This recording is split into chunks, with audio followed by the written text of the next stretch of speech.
আমি যতবার বিপদে পড়েছি করেছি, আল্লাহ এর ফলাফল আমাকে হাতে হাতে দিয়েছেন।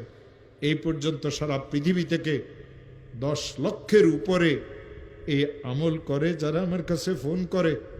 আফ্রিকা থেকে, আমেরিকা থেকে, লন্ডন থেকে 9 লক্ষের উপরে তো মানুষেরা এই আমলের শেয়ার করেছে।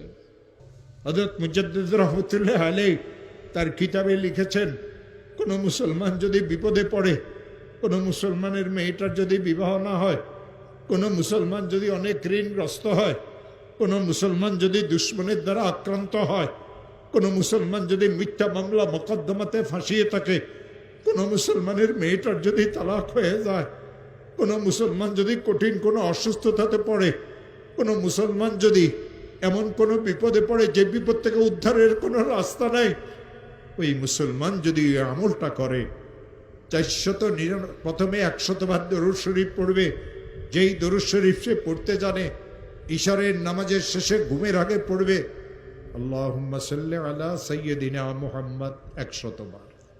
499 বার পড়বে লা হাওলা ওয়ালা কুওয়াতা ইল্লা বিল্লাহ। একবার পড়বে লা হাওলা ওয়ালা কুওয়াতা ইল্লা বিল্লাহিল আলিয়্যিল আযীম।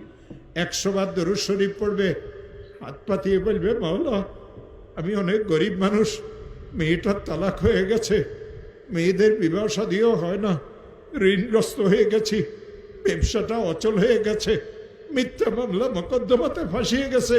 যত কঠিন বিপদে হোক না কেন, যত কঠিন বিপদে পড়ুক না কেন, আমার মওলা বলেন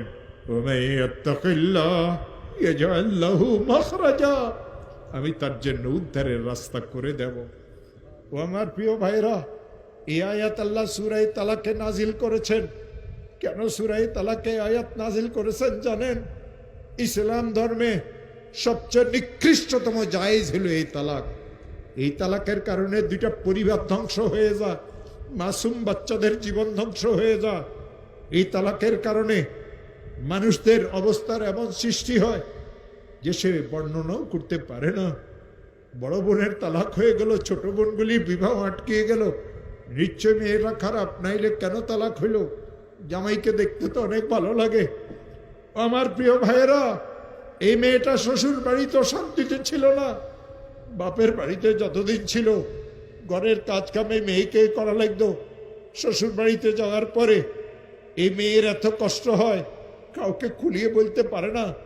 বাপ গরিব মানুষ, বাপের কাছেও বলতে পারে না, নীরবে সহ্য করে। যৌতুক নামের এক অভিশাপ মুসলমানদের ঘরে ঘরে ঢুকেছে। ইসলাম ধর্মে যৌতুক হারাম, ইসলাম ধর্মে যৌতুক হারাম। ব্যয়বাড়ির চেয়ার কুর্সি, ব্যয়বাড়ির ডাইনিং টেবিল, ব্যয়বাড়ির থেকে খাট নিয়েন না মুসলমানেরা। শুকুরের গোস্ত, শুকুরের গোস্ত, শুকুরের গোস্ত। যৌতুকের অর্থ আর মাল এই 2টা সমান। ওই মুসলমান যৌতুক দিতে পারে, ওই মুসলমান যৌতুক নিতে পারে যে মুসলমান দাবি করার পরেও শুকুরের গোস্তকে চাবাই চাবাই খাইতে পারে।